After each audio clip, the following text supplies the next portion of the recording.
We may need a trigger warning just to talk about this maybe. movie. Maybe. Woof. That dog barely had enough woofs for the movie. All right. Anyway. Save it. He's a good dog.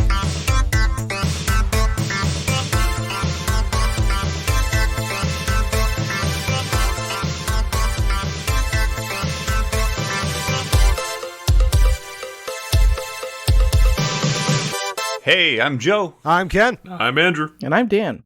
We are the Rewinders podcast, rewinding movies to see if they hold up. And this time, we into the breeze to call in the Beastmaster. I forgot.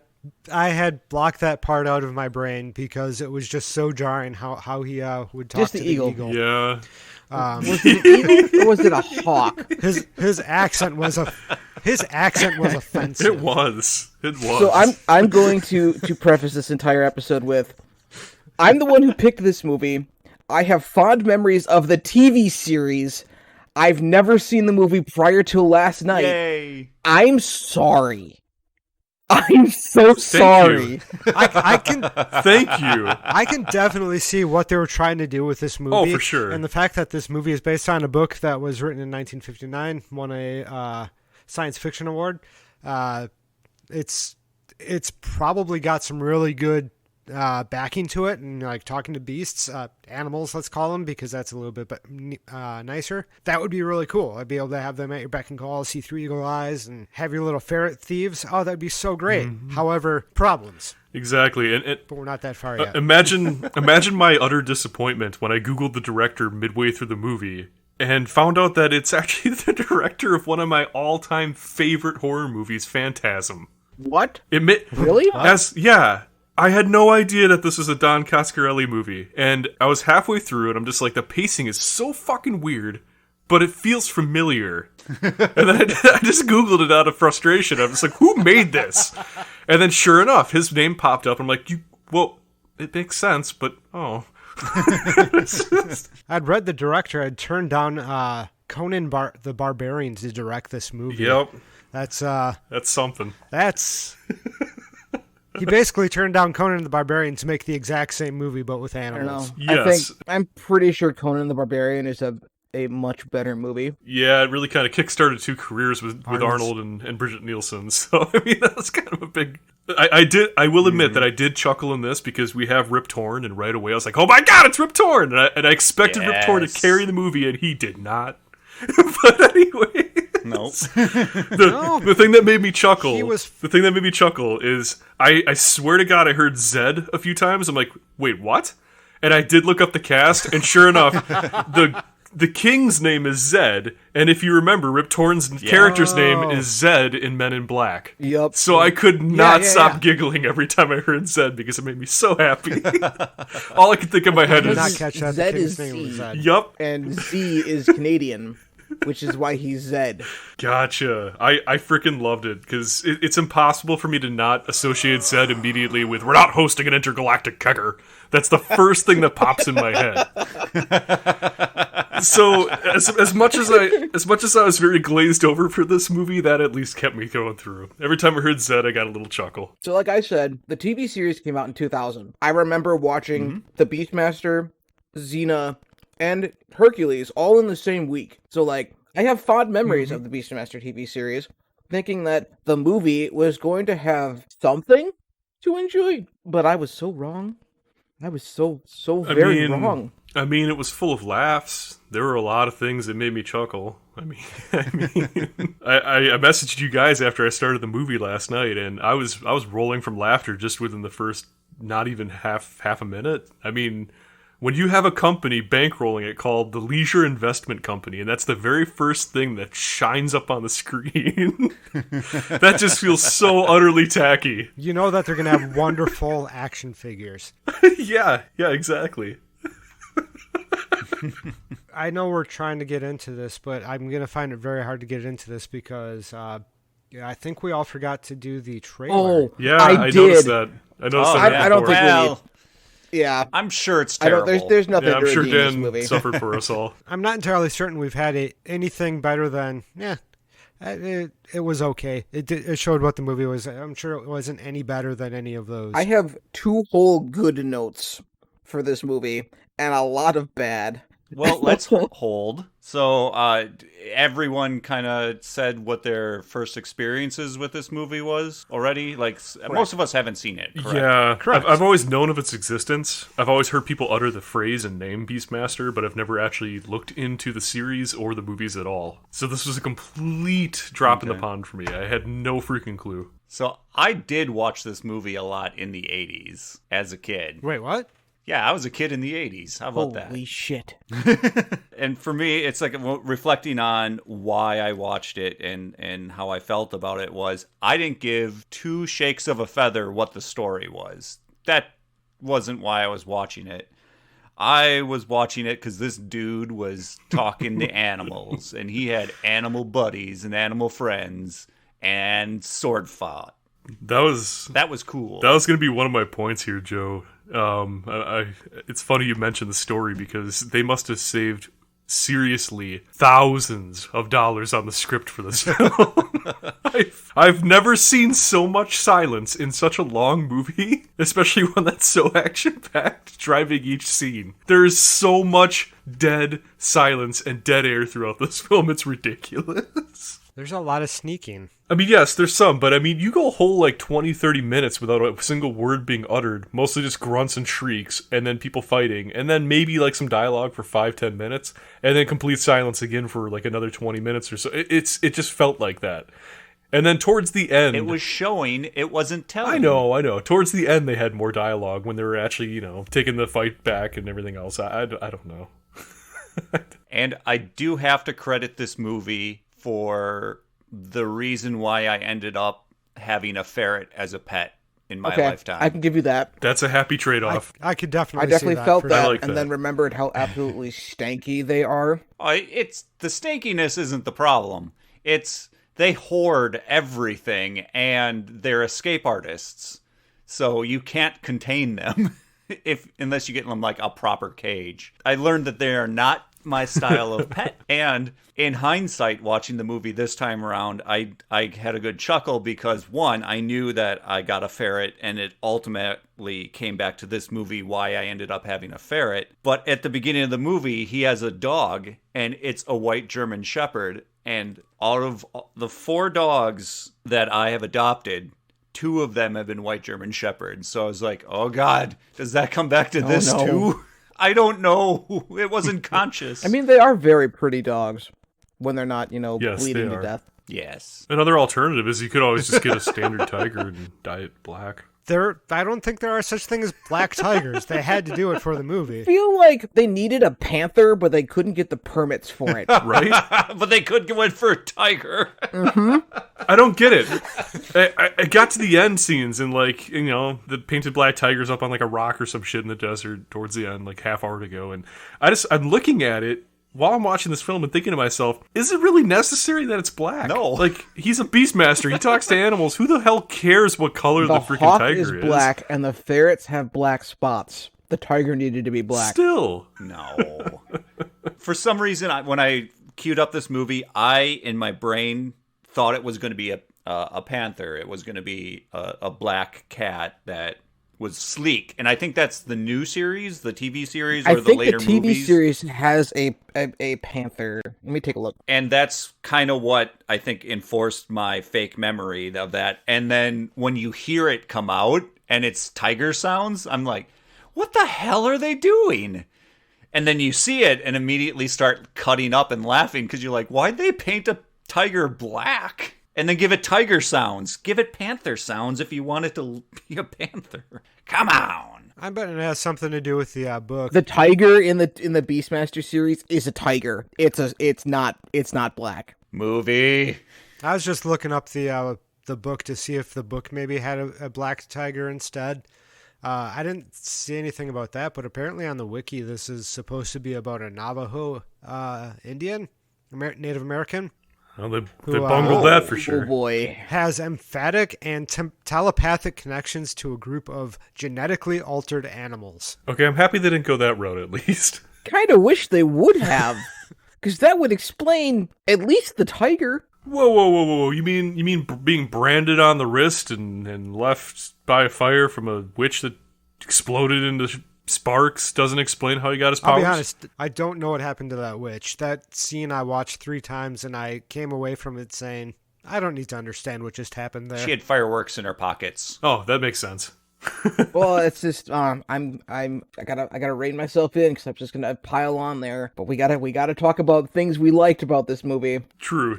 I think for that scene, I was more so just shell-shocked. I was shell-shocked watching the cow's stomach grow, the woman's stomach shrink. It was like, what? Man, That's like, what, 10 minutes into the movie? And I'm sitting there like, what the hell is going on? They got to catch your attention early so you keep watching. That's one of the tenets of cheap movies, is that you have to do something outrageous or naked up front.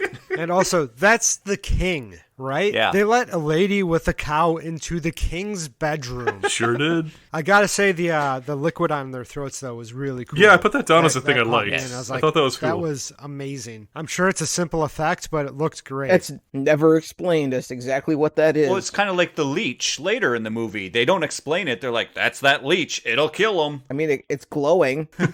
And there's a lot of that stuff in this movie that I had no idea was going to be in this movie. I didn't expect it to be so Dark? bonkers with all the things, with all the bat Yes. people and the... Oh my god, the bad people. I expected Skin, a bunch of skin barbarian birds? I don't even parlay know. and battle. That's all I expected. Oh my god, the bad people. When they grab that boy, holy shit. Holy shit. So anyways, before we get really out of the weeds here, let's talk about things we liked. I like that it got dark real fast. Yeah. Oh yeah, it doesn't get much darker than that right Nope. off the bat. It stumbled out of the gates just dark as hell. And I liked the I'm assuming they used a helicopter for all of the flyover scenes. No, Dan, that was a hawk. Yes, it was a hawk, but in order to film that, they probably used a helicopter, and they did a really good job of masking that it was a helicopter flying over. Because other films, like, you can see, like, the downdraft from the rotors and stuff when they do flyovers. So they taped the hawk to the front of the helicopter? Yes, they taped No, they the got a really bird. long Okay. broom handle. Oh. They got a really long broom handle, and they taped the hawk to the broom handle, and then just flew it around. Okay. With a Yes, camera attached. Perfectly. Yes. But that's it for things I liked about this movie.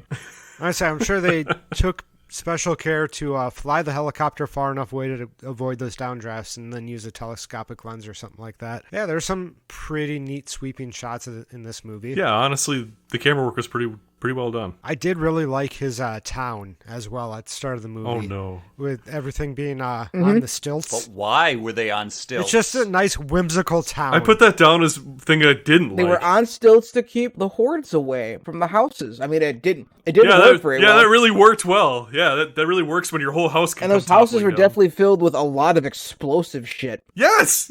I know, the exploding hut. It wasn't once, it was twice. 2 different houses exploded. Yeah.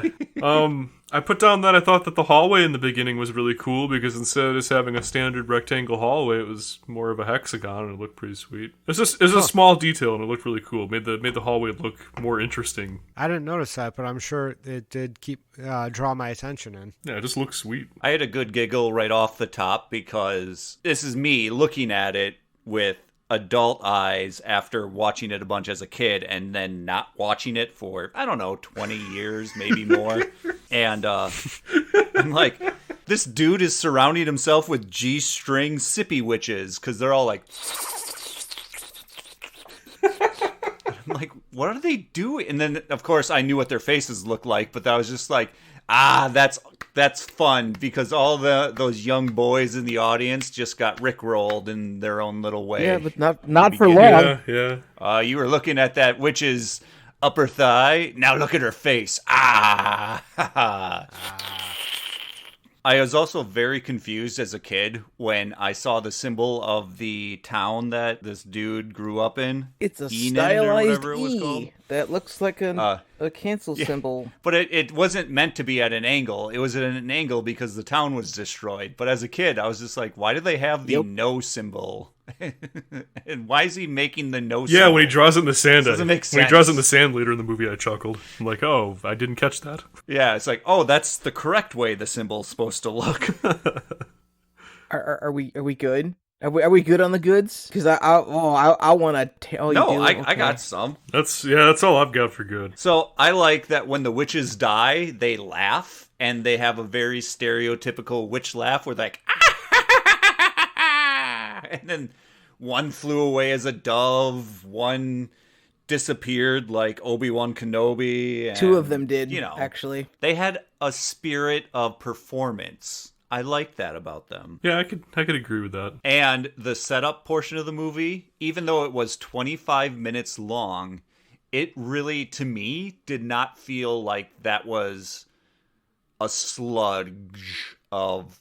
It wasn't difficult to get through those 25 minutes. There was enough stuff happening. To you, where does the setup end? The setup ends when he marches away from his burnt out village. Okay. That's the end of the So setup. 45 minutes into the movie. 25. I timed it. That was 25 minutes. That's not bad. Yeah, you're right. That did not feel like 25 minutes. I was kind of surprised. I thought it was going to be shorter. But I was like, oh, that was 25 minutes? Wow.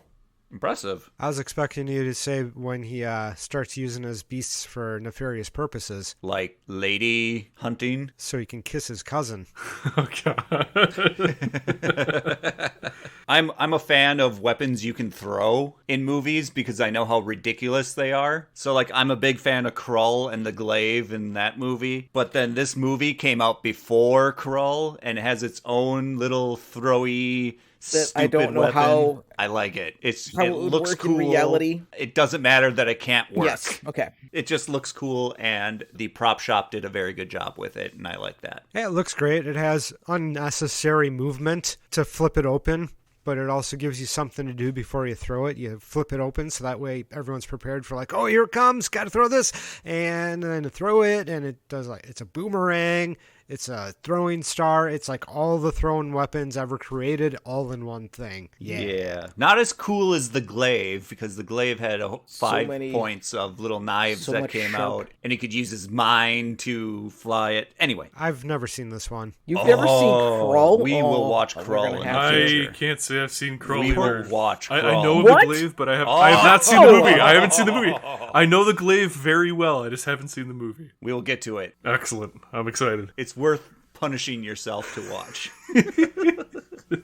I also really like that there are bland, empty, huge landscapes, because I feel that kind of makes it more real. It's not like going to New Zealand and getting these beautiful mountainous, what you imagine in your head for these fairy tale landscapes Okay, I can agree. and I can little agree with that. huts. Yeah. It's different. It's something else other than the fanciful fantasy knights on horseback crap. Yeah, I can get behind that. Not every movie has to have the Highlander or Lord of the Rings lush, New Zealand style background or Scottish background, like you said. However, we still had knights on horseback, With bat ears. Knights on horseback Giant with- bat ears. with which he could not control with his Beastmaster powers. People aren't beasts. But the Oh horses no, but the are. horse star. Oh, true. like the start of You the didn't movie. try hard enough. All right, so the start of the movie, I'm going to jump into questionable areas in between. Sure. I enjoy it, but also its problems, and I enjoy problems. So the start of the movie, the kid who might be the same kid later in the movie, I don't know. They look the same to me. I wonder if they recycled the kid. I didn't actually look it up. Kid Dar looks at the bear intently, and the bear says, "Okay, I'm good," and runs away. And this is an indication to this guy who jumps over such a big chasm to get to, oh, you can control beasts with your mind. They don't even have a conversation about it. He's just like, oh, you must have done this by staring down that bear and controlling him with your mind to tell him to go away. Doesn't even ask him like, What did you just do? Was that it you? Was it you? Did you do it? would you mind telling me what happened? Maybe he did that before. Maybe it's something he can do with his dog. They never talked about it. Actually didn't have a dog at that time, did he? Nope, he didn't. I don't know. The dog was not Not at that there time. prior to the bear. And so all this time when he has this power to stare down animals to make them do what he wants, and then at the end of the movie, there is this point where these bat horses come with all the horse knights on there, and they got the one big bad guy who you probably want to be far away, Basil the Batlord. He couldn't just stare at that guy's horse and be like, you know what, horse, you want to go away. No, he has to actually take him on mano y mano in an actual epic battle. That's what Dar wanted to do. Arrogant. Dar wanted vengeance. That's fair. What do you want vengeance for? Killing his village. Oh, that's right. I forgot about that part. Suppose he did kill his village. Storyline number 1 that got lost along the way by storyline number 2. And then once storyline number 2 ended, then they were like, oh yeah, storyline number 1 has to end too. 10 more minutes, here we're done. I was definitely expecting the end of the movie, and all of a sudden he's like, you know what? Remember when I sent Bondage Servant off to go look for help? And remember when we met the other Bat people? We're going to bring those all back right now, along with people from the first act. We're going to have everything tie up together right now. Although I don't know if Bondage John Henry ever got there. I don't know if the guy ever actually returned with people. I think he just found some people in the city. Like, no, the guy was there. I didn't notice when the guy came back, or if he came back with the reinforcements he went to go find. Obviously, there was people to fight with them at the end, even though they were all inside the castle and never actually got to fight, except for the 2 people on the gates who died. So you remember that scene where Zed told the Beastmaster he was a poopy head and that he should just leave because he's an idiot and no one likes him, and then Dar ran away crying and hugged his I tiger? jotted that down specifically because I could not stop laughing. He was so brutally unkind to him that he made him cry. I couldn't believe there were tears coming down his cheeks in the next scene. I'm like, are you seriously?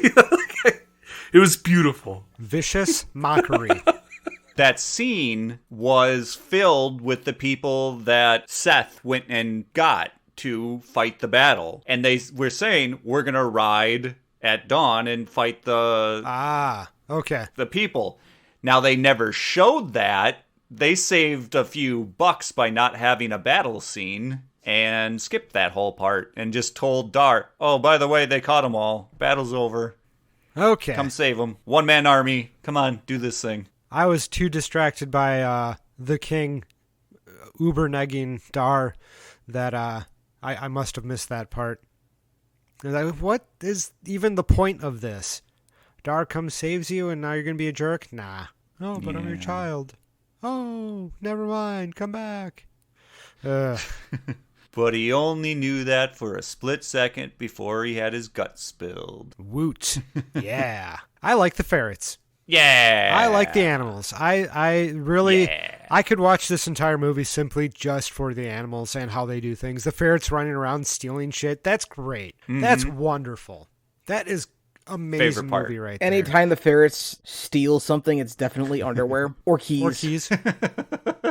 But the ferrets moving underwear is probably one of the things that made me laugh the most in this movie, because of how comical the special effect of the skittering pair of pants or skirt or whatever just away into the underbrush. They were great. Speaking of, the subplot of I'm going to fall in love by peeping, then lying, then forcing myself on women. Nope. Is not good. Awfully rapey. Not good. No, Really, right real off the bat, I awful wrote down he's Yeah. such a creep. He is such a creep. I think we've crossed the bridge, guys. Yep. What don't you like about this movie? Peter would have a fucking field day with this goddamn movie. Holy shit. Oh, would they ever? I guess Dar. I don't like Dar, so that really makes the movie really hard.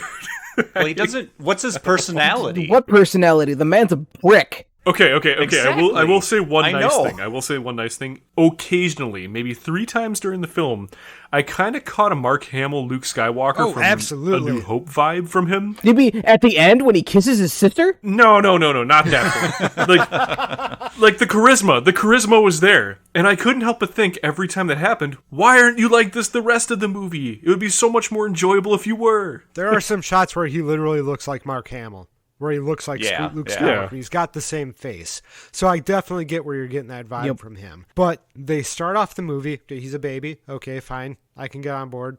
I'll support him being a baby. Why not? He's a child.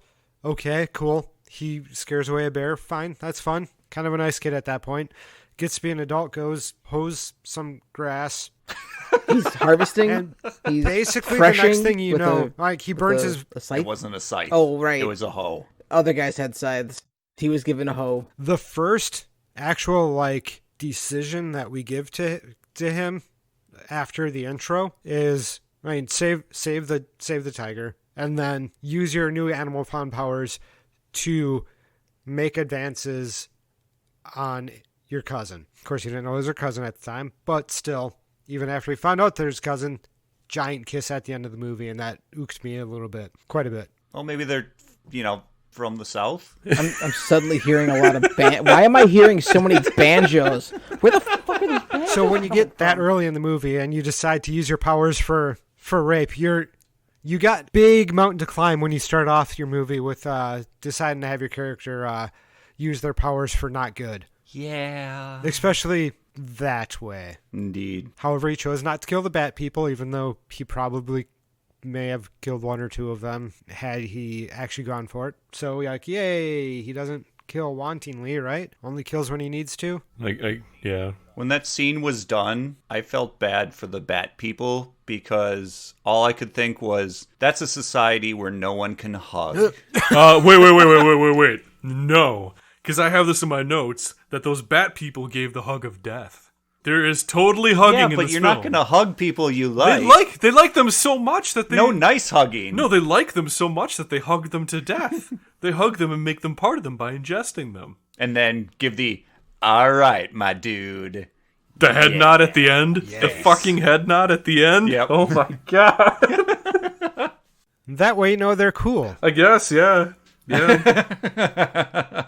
Thanks for feeding us. We out. Jesus.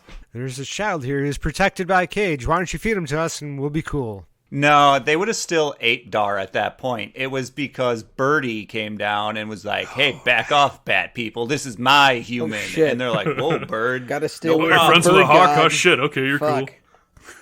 I guess I'll go hug and just someone else. Here's our calling card if you ever need us to hug anyone for you. Are you saying that they're cool with him because he's got a friend with wings? Yes. Speaking of the hawk, I wasn't sure where to put this in either my favorite parts or my least favorite parts, but how about that scene where the hawk saves the child from the fire? Yes. The hawk suddenly changes man. sizes and goes from being The like strength of animals in this movie is amazing. The dog just casually dragging Dar across the ground. With an arrow sticking out of its goddamn heart? That dog would be dead.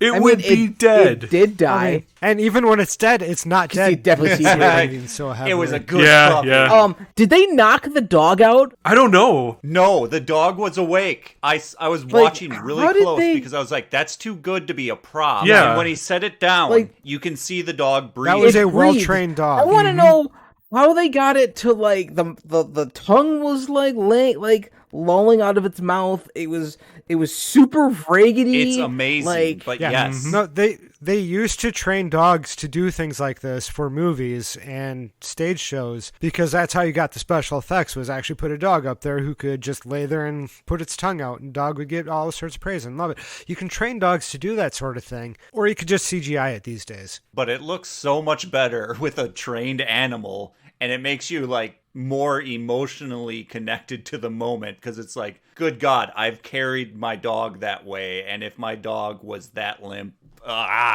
Word. But also, I spent so much time trying to figure out whether or not the dog was dead or not. Whether or not the dog was supposed to Oh, be dead. I was because concentrating on that too. because it was breathing so much. It's like, is it supposed to be and the dead? little ear flicks. Yeah. Don't make too much noise. What? And then he started on fire. I was like, Almost okay, got the the dog's shot. dead. Got it.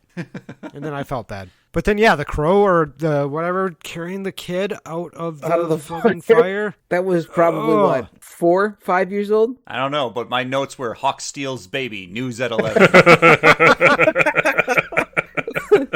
Oh, I love That was it. really good. I like that. It was totally a evangelical play that guy did there going, see? Yeah, right? The God does want your children.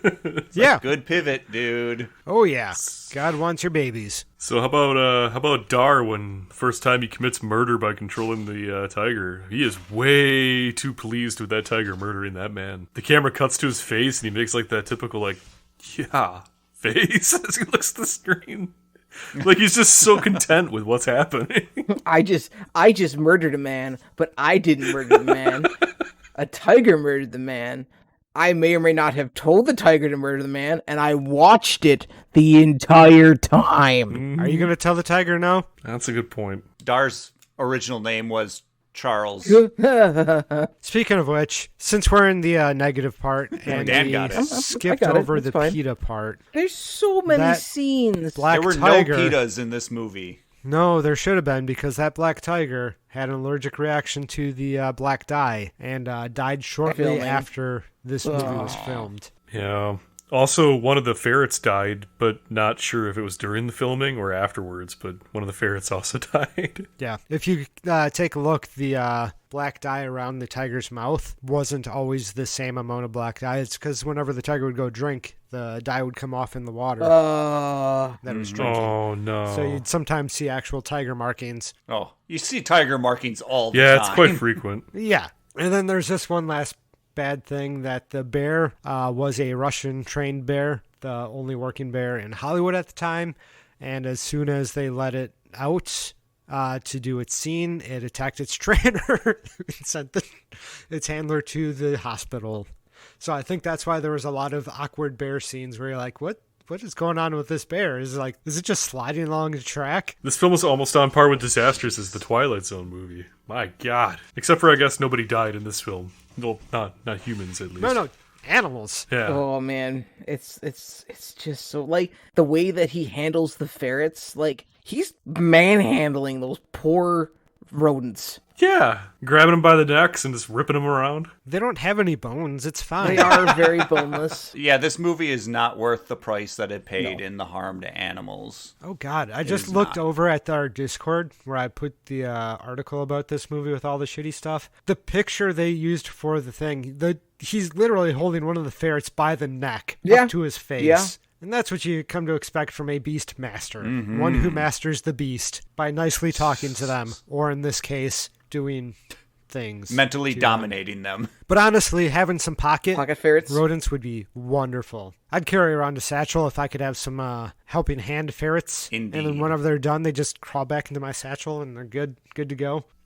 So I'm sorry that I picked this movie, guys. I really am. it was worth a watch. It was worth a watch. It was good to watch this again after only remembering it as a kid, because I had, it's good to re-look at something decades later to see what does your memory tell you about it and what it really is and was. So Yeah. it's good. I'm definitely not against watching this movie. I may even in the future go back and watch it just for a, did that really happen on this? Oh, okay. And just, one of those weird movies that you go back and watch just because it's so bizarre what you're watching that it ends up being more fun and confusing than it is hurtful to watch. And like you've already pointed out, Ken, I'm uncovering a treasure trove of behind-the-scenes fun with this movie that is going even beyond the article you sent us. You know how I just mentioned the Twilight Zone, the tragedy on that film? This movie has direct ties to that. Yeah. What?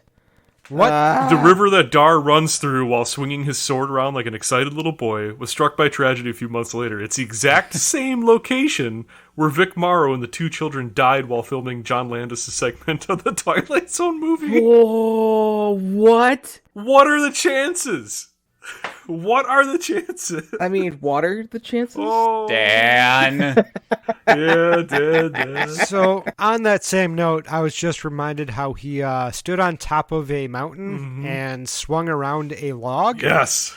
He was training. Interval training. That's training, Was that what that was? Yes. It was a very heavy log. Okay. I guess. And then he's running through the river just swinging his sword around like it ain't no thing. Like, what? How else is he going to practice his forms?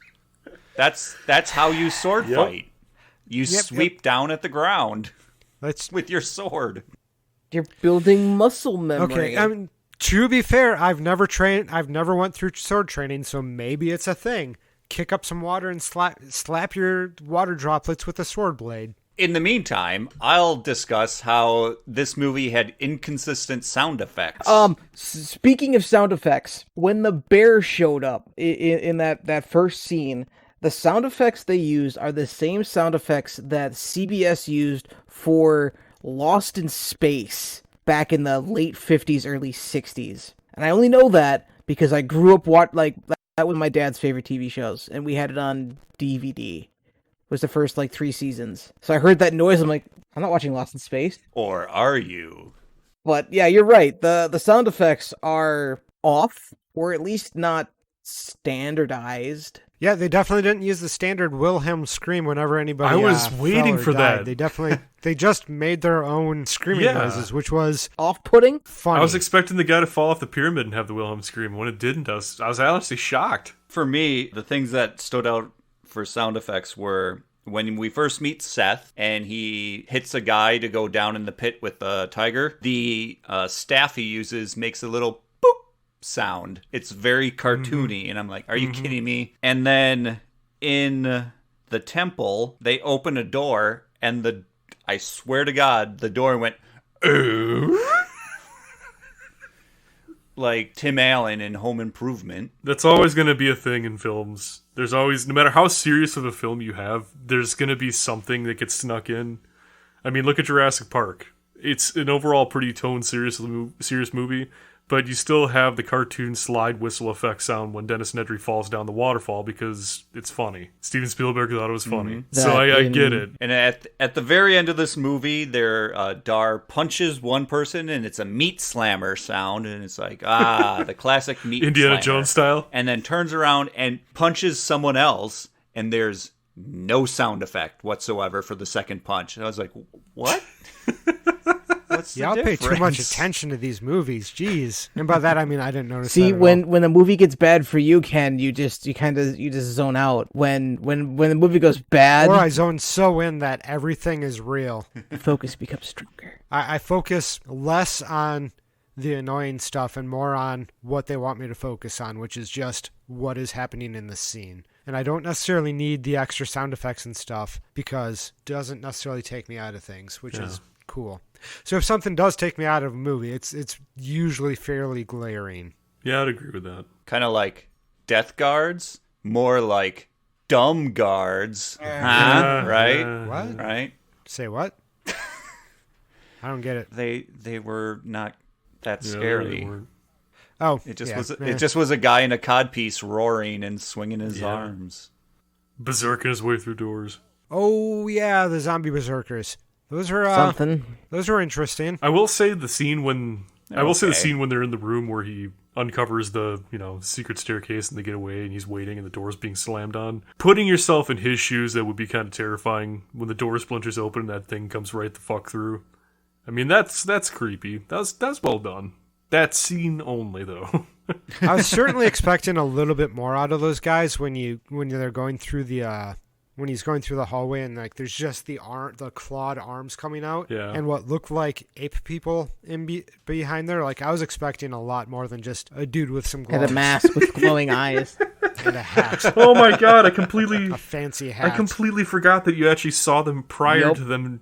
Oh my god, I forgot that was the stupid hallway. Yeah. And he's like, "Oh, let me go over here and then just pull this lever," which And then she tries to lead him, yeah. They could have done so much more with them if they would have introduced them earlier in the movie. I don't know. Not much you can do about that. I do like that they keep on introducing new elements all the time in this movie. Yeah, they really don't give you a chance to breathe, do they? There to keep up. 2 minutes left. Here's something new, people.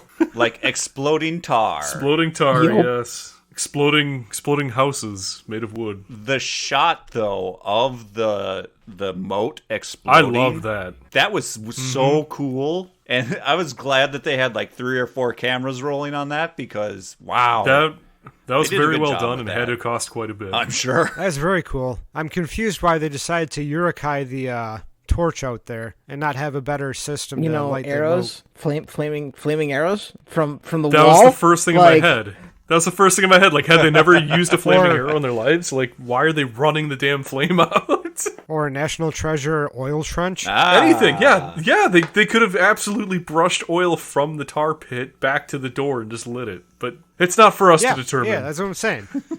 We didn't make this movie. It definitely It's doesn't okay. make for a fun movie to have things go proper, and you definitely can't kill a child that But way. they almost Yeah. did. Speaking of, Almost. did anybody catch when Seth was just what they were talking about? Like Seth and Dar were in, I forget which hut, but Seth was talking about the boy. I forget the boy's name. Doesn't matter.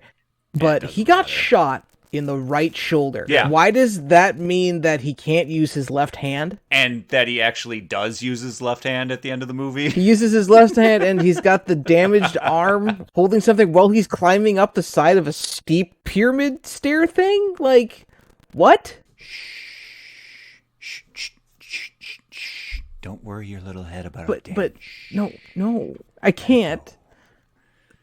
I It's just like how Dar did a karate kick to the bad guy's head at the end of the movie to basically almost finish him off. karate. How does he know to kick that high?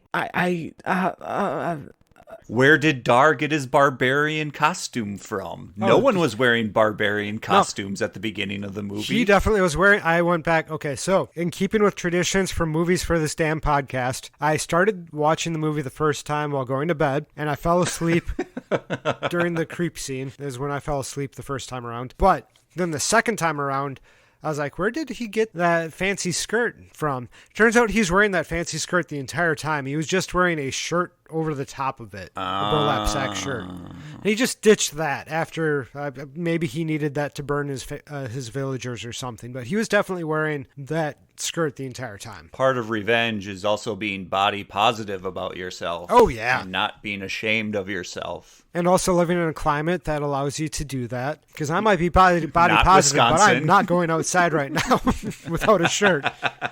Or four. I mean, what's frostbite? Who cares? Existence is pain. Oh. Wait, hold on. There are so many fun little tidbits I can't wait to share with you guys. So many. Well, start Well, sharing. Yes. Well, yes. speaking of frostbite, did you know the scene where we first see what's her name? I feel terrible now. Kira, thank you. Kira naked in the pond. That wasn't actually a real waterfall. They had to truck water in because it was a standing pond and it was in the middle of like fall and it was cold. So if you watch the scene close enough, the director says, "Look at her face because she is unbelievably uncomfortable." They action Oh, parked They it. action parked it. They brought in way too cold of water for the environment. Yep, they trucked in. Oh, they boy. trucked in some freaking water. Isn't that great? That is amazing. Uh-huh. Such a good use of world resources. Right. And here we are talking about poisoning effects of dye on tigers. Do you know what that blue liquid was in the beginning of the film? Oh man, it was with like I cadmium want to know. or something. It is literally just those fluorescent emergency lights. They just use the blue dye from those, crack those open, put them in a Oh, jar. good So God. bad.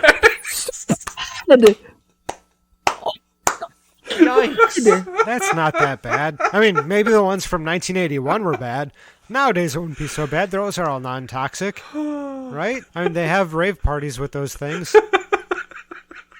I'm gonna guess they weren't so great back then. Probably not. I mean, Probably my not. God, there's a treasure trove here, guys. The beginning of the film with the first scenes as Dar as a child were one of the first scenes shot, and they used an anamorphic lens. Everyone in production didn't know how to use an anamorphic lens because it was new to everyone. So after trying to shoot with the anamorphic lens, they just gave up. And that's why the first few scenes were fucked up to the point where they were squeezed into frame, resulting in cramped shots. Is that Because they is just that didn't know why how to go those, back and read. those They scenes? didn't have Like, there are permission. scenes where like the film is super grainy. Yeah, I just thought it was because it was a bad rip. right? This is one of the things I was going to call out. The effect of the dust cloud whenever they're coming through. The director says that that's probably one of the most ridiculous things to make it into the film because that was one of the issues from the optical effects. I couldn't believe that when I saw it in the film. I'm like, I've seen bad sync-ups and I've seen bad mats and just everything, but It's just one of the worst effects I've ever blob seen. of color. It's like not even what. Yeah. Kind of vibrating, I guess. I'm surprised it's taken you this long to talk about matte paintings I'd with this stop movie. I know. I wanted to jot something down, but like Dan said, after like the third or fourth time, it's just like, what do I even bother mentioning it? How many scenes are filmed with in a black room? There's so many.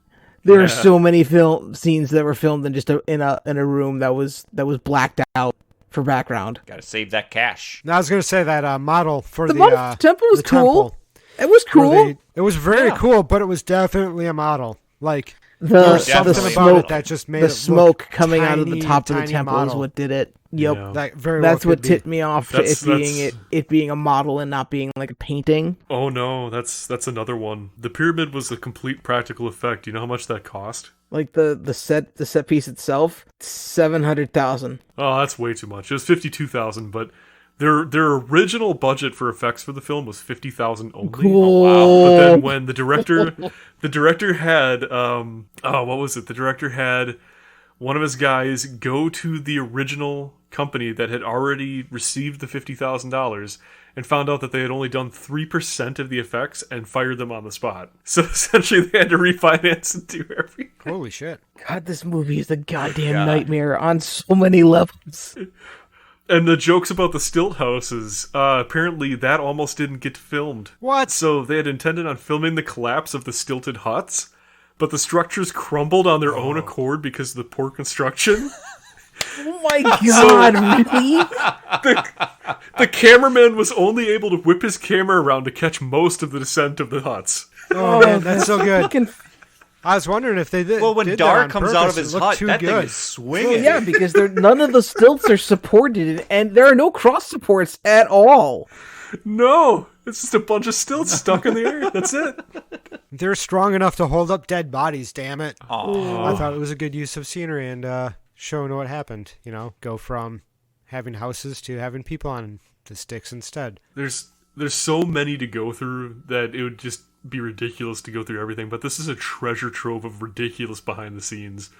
The last one that I'll leave off with is apparently the entire production crew, director and actors and everyone, were fighting over who got to keep the sword after the film was done filming because it was made for the film. Apparently somebody stole the sword through production or towards the end when it wrapped, so nobody got it, and they've been for all this time, all these years later, still offering a handsome reward for the sword to come back. No way. Jeez. That's so It good. is. I mean, It it's a is. pretty sword. It's got a really stupid hilt, but it's a pretty sword. Yeah. So has anyone's opinion changed about this movie after watching I'm it? sad that I watched it, but I'm happy that I did at the same time. I don't know. It's a weird mix of emotions for me. I'm devastated that I even thought that this would be a good idea to watch, because I was living off of my high from watching the Beastmaster TV series back in the early 2000s. Wait. So is this the same scenario of what happened with Highlander for you? Because I believe you had only seen the show, not the movie, Yes. right? Yeah. Yeah. So was it the exact same feeling? No, this is absolute betrayal. I Well, at least they improved things in the TV series. they then. did. I feel like this movie really, this is a movie we should have done last season when we were doing reboots. This movie could really use a fresh just a fresh take. There are words that I want to use, but I can't articulate them right now. I agree with you. I think this movie would do really well with being rebooted with someone making an interesting story, not recreating the same kind of story that sort of exists. And not make it a in male this power movie. fantasy. Correct. Yeah, that'd be good. That'd be There's a lot of things you can do with the idea of somebody being able to control animals. So it is ripe for No, a not reboot. control However, animals. You influence I animals to he say like animals. has conversations Sure. with animals in the TV series. Like there's a relationship had between all of the animals in the TV series that only he and the animal have. So it's like Look Who's Talking, but with animals. Yeah, that's a great comparison. Yeah. The Tigers, Roseanne Barr. Oh no. The No. The Hawk is Bruce Willis because it's Hudson Hawk. Oh, God. Aw. All right, so my opinion on the movie, I was going to actually say that, but I forgot to continue talking because we're in a good mood. Anyways, so this movie, just like Conan, just like Krull, just like any of those barbarian in the Sand movies. I can never bring myself to actually watch the movies. Maybe if I had watched a trailer for this movie or known anything about it, I would have watched it sooner. But the idea of a muscle-bound dude in a desert trying to impress women is not interesting to me at all. Kiri was Kiri or Kira? I think it's Kiri. Either way, she's not interested in him at all. She's not. Well, I knew nothing about this movie. Or I still don't know anything about Conan the Barbarian apart from the fact that it's got Arnold and there's probably a woman who wants on Arnold. I know nothing about Krull except for it's another muscle-bound dude with a sword. I did not at all expect Bat People. I did not at all expect Basil the Bat Lord to show up. I was so going into this blind, not expecting there to be this high crazy fantasy going on, actually kept my attention very well. So I'm actually happy that I watched it because I was just on the edge like, wait, this is what this is going.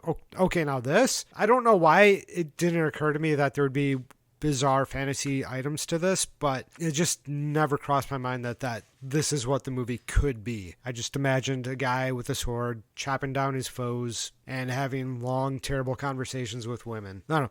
It seemed like a very boring concept, but it actually turned into something entertaining just because I went in there with the idea that I would be bored to tears. And I wasn't. I had fun. And so I was not sad that I had to watch the movie. For me, it's still a lot like the movie that I watched as a kid. I don't think I was entertained by the story of the movie as a kid. I was entertained by the elements of the movie as a kid, and as an adult, I still kind of like those elements. That's kind of how I remembered it. This is very much a nostalgia movie for me. It's not a good movie. But it's a Just movie. because it's not good doesn't mean it can't be fun. True. No, exactly. It can totally be fun. But sadly, the fun is at the expense of the animals that had to suffer through this movie. Yeah, that really does kind of take some of the wind out of the sails. If they were nicer to the animals and didn't end up murdering so many.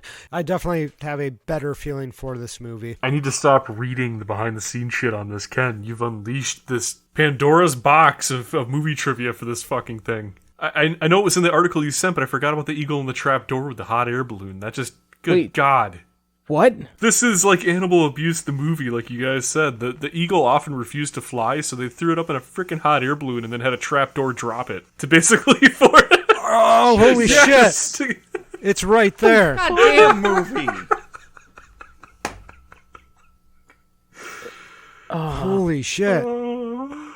Okay, we gotta stop. Yeah, we gotta end this. So, and that was us chucking the Beastmaster into the flames for the gods and rewinding it. Oh, that didn't work that well. But anyway, it's what it is. So please like, rate, review, comment, subscribe, and share to help grow our podcast. And ladies and gentlemen, next time we will rewind Hook. I'm so excited. Yes, am I? So come back in 2 weeks when we rewind again. 100 episodes! Yay! Huzzah. Yay. Man, that is exciting.